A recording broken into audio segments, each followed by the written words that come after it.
Hace tiempo Kubernetes tenía dos retos cuando lo montabas en tus máquinas. Por un lado, las redes y por otro, el almacenamiento. Los dos han evolucionado mucho, pero hoy te vengo a hablar de una alternativa muy buena para facilitarte un poco lo segundo. Pero antes, te voy a contar una cosita. Hoy te vengo a hablar de JuiceFS, un sistema de ficheros que es capaz de guardar los datos en un bucket S3, los metadatos en una base de datos, que se puede acoplar a Kubernetes porque tiene un controlador CSI y que tiene muy poco mantenimiento. Pero si eres nuevo en esto te estarás preguntando, ¿qué diantres es un controlador CSI? Así que antes de pasar a hablar de JuiceFS, vamos a ver un poco de historia de Kubernetes. No te saltes este trozo porque esto provocó un montón de beef entre Google y Amazon.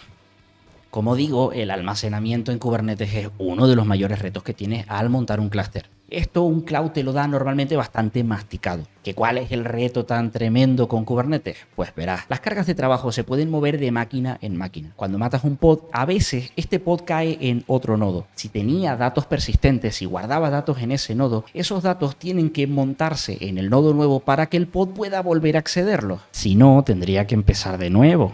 Esto lo hace Kubernetes automáticamente y es una de las muchas comodidades que te da el orquestador. Pero no todo ha sido un camino de rosas. Bueno, de rosas sí, pero con muchas espinas por todo el cuerpo, hasta llegar al maravilloso mundo de Narnia en el que nos encontramos ahora, donde todo mágicamente funciona. De las operaciones con volúmenes en Kubernetes se encarga un mecanismo llamado CSI, que va aparte. Pero esto antiguamente no era así. Antiguamente, el proyecto Kubernetes soportaba todos los proveedores cloud por sí mismo. Esto significa que el código para que funcionaran los volúmenes de proveedores como Amazon estaba dentro del código del propio Kubernetes y así con más de 40 proveedores. Cuando alguien de Amazon quería hacer una mejora o arreglar algo en su sistema de volúmenes, tenía que mezclar el código en el propio proyecto de Kubernetes. Y para poder llegar hasta el final, tenía que pasar por los tests de todos los demás proveedores. Así se evitaba que un proveedor pudiera romper a otro proveedor. Ahora sí te imaginas por dónde va el salseo, ¿no? Ahora tienes que estar flipando y tienes razón, o sea, esto acabó por ser insostenible. ¿Cómo lo arregló Kubernetes? Introduciendo una interfaz para el almacenamiento. ¿Qué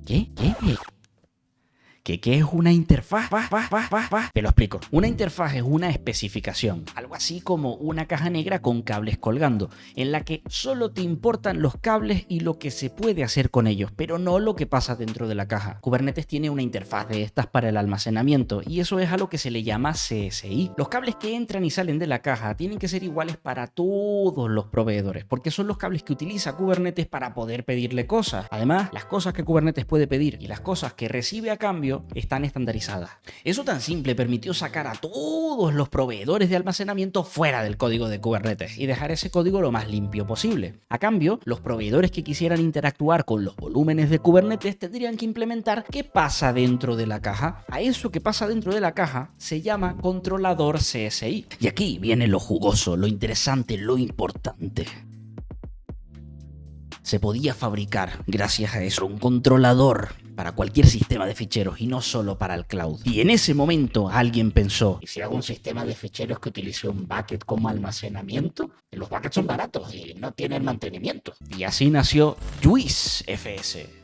JuiceFS es un sistema de ficheros que guarda los datos troceados en un bucket de S3 y los metadatos en una base de datos. Para la base de datos tienes muchas opciones donde elegir, como Redis, Postgres, etcd. Básicamente tienes muchas, pero utiliza la que mejor sepas mantener. Recuerda que los metadatos son importantes. Sin ellos no puedes recuperar los datos. Además, el proyecto mantiene un controlador CSI para Kubernetes, lo que te permite montar tu sistema de ficheros en máquinas sueltas o en tu orquestador favorito, o incluso en los dos sitios a la vez. Bueno, y te estarás preguntando que qué ventajas tiene JuiceFS. Para mí hay tres principales. La primera es que el almacenamiento es virtualmente infinito. Estamos hablando de un bucket, así que no te vas a volver a preocupar de que un volumen se te ha quedado pequeño, de que tienes que hacer un resize, de que tienes que hacer un movimiento de datos. La segunda y muy importante es que JuiceFS es POSIX compatible. Eso quiere decir que tus aplicaciones pueden hacer las mismas operaciones que estaban haciendo sobre los ficheros, incluido bloqueos, que de normal en un bucket montándolo directamente no es posible. Además, se trata de un sistema de ficheros que puedes montar en tus máquinas sueltas y en Kubernetes a la vez, así que puedes hacer arquitecturas híbridas o puedes hacer migraciones a Kubernetes muy fácilmente porque puedes compartir los datos a tiempo real. Así que almacenamiento ilimitado, POSIX compatible y montar en todos lados. Así que si te gusta lo que oyes, espera,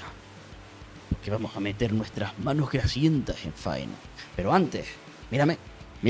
suscríbete. Suscríbete para que el canal crezca en YouTube. Pulsa el botón. Dale, dale. Ahora seguimos. Por cierto, no te preocupes de los manifiestos o de los comandos que vas a ver en pantalla porque te lo dejo todo explicado en el repositorio del canal. Te dejo el enlace abajo en la caja de la descripción. Lo primero que tenemos que tener es un bucket, que es donde se van a guardar los datos. Lo puedes crear en tu proveedor favorito. Hay varios relativamente baratos, pero yo te aconsejo dos cosas. La primera, el proveedor. Mi favorito es Cloudflare R2 porque no te cobra el tráfico saliente y esto es súper importante para tener facturas predecibles a final de mes sin los costes ocultos de Amazon o GCP. La segunda que te voy a recomendar es que lo hagas donde lo hagas, crees el bucket cerca en la misma región de tus cargas de trabajo porque la latencia se te va a resentir menos. Como estás viendo en pantalla, yo ya he creado mi bucket en Cloudflare para este vídeo. Hace tiempo decidí añadir animaciones a mis vídeos y descubrí un camino de sufrimiento que no podía imaginar. Algunos vídeos empezaron a costar días, incluso semanas, pero el día seguía teniendo 24 horas. ¿Era posible que para darte este estupendo contenido tuviese que dejar de comer bien? Viajé por el mundo buscando una solución y de repente apareció ante mí la poción mágica que me permitiría hacerlo todo. Satisblend.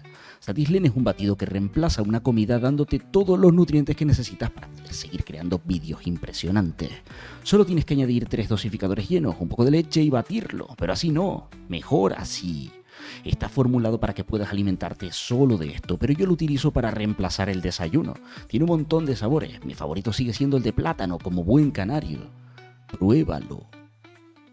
Lo segundo que tenemos que tener es una base de datos. Si quieres que esa base de datos te la mantenga tu proveedor cloud, utiliza su servicio de base de datos y esta de hecho es la opción más cómoda. Yo para este vídeo voy a montar un pequeño clúster de Redis dentro del clúster de Kubernetes. Voy a utilizar el Helchar de Bitnami con los valores que ves en pantalla. Lo único a tener en cuenta es que yo ya he creado un secreto dentro de Kubernetes que tiene una contraseña aleatoria para el usuario de administración de Redis. Esa es la referencia que estás viendo marcada en pantalla. Lo montes donde lo montes, recuerda que esta base de datos tiene que ser alcanzable desde todos y cada uno de los puntos donde luego quieras utilizar tu JuiceFS. Exponla solo a tu red interna. Asegúrala y recuerda, nunca, nunca, nunca expongas una base de datos a internet.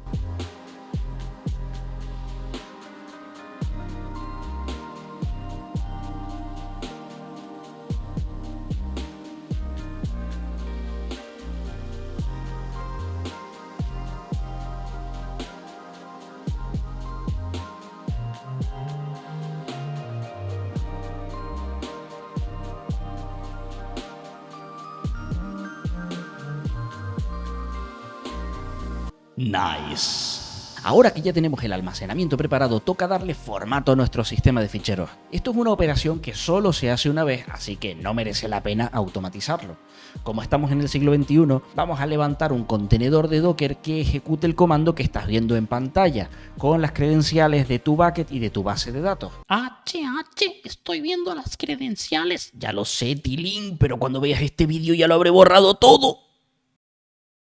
Como estamos en el siglo XXI, vamos a levantar un container de Docker que lo haga por nosotros ejecutando el comando que ves en pantalla. Ahí le metes las credenciales tuyas del bucket y de tu base de datos y ejecutamos.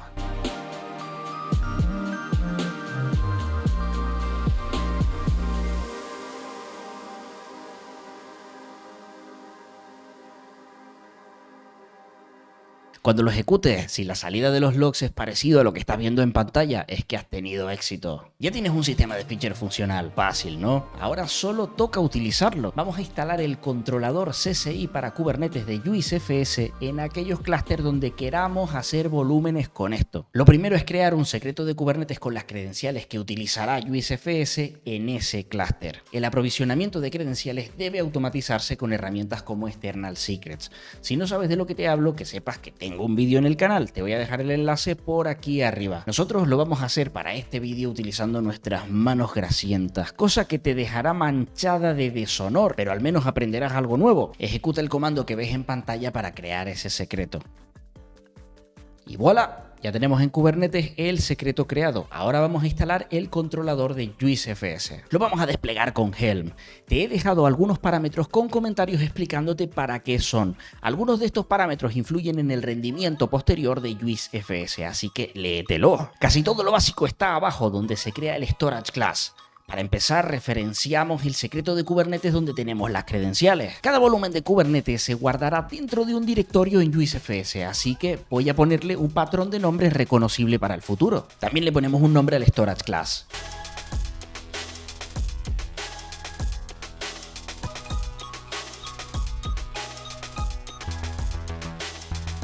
Desplegamos en Kubernetes.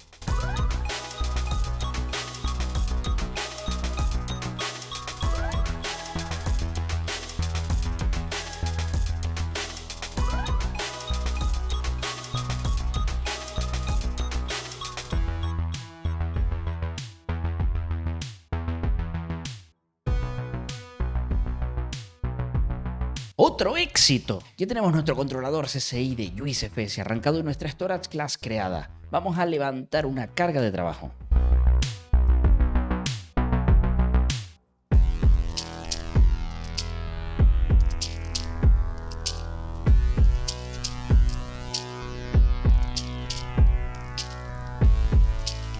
Tenemos dos réplicas de Nginx con un volumen de JuiceFS montado en un directorio. Vamos para adentro. Lo que debería de pasar es que al escribir en este directorio veamos modificaciones en el bucket. Y otra cosa que tiene que pasar es que si reventamos los pods y volvemos a los recreados a este mismo directorio, tenemos la información bien guardada. Como ves, al escribir contenido en un fichero dentro de ese volumen se han subido datos al bucket. Vamos a comprobar la segunda premisa.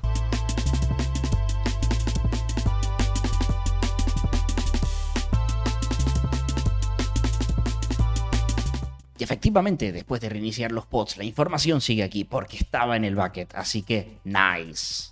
Nice. Como ves, JuiceFS es ideal para tener un almacenamiento fácil de mantener entre todos tus tipos de cargas de trabajo, desde máquinas sueltas hasta clúster de Kubernetes, y todo ello usando nada más que un bucket y una base de datos. Es escalable y sencillo. Así que si te ha gustado este vídeo, házmelo saber abajo en la caja de los comentarios. Y si no te ha gustado, compártelo para joder a más gente. Suscríbete, dale me gusta y todas estas cosas que hacen que el canal crezca un poco. Con esto yo me despido. Hasta el próximo vídeo.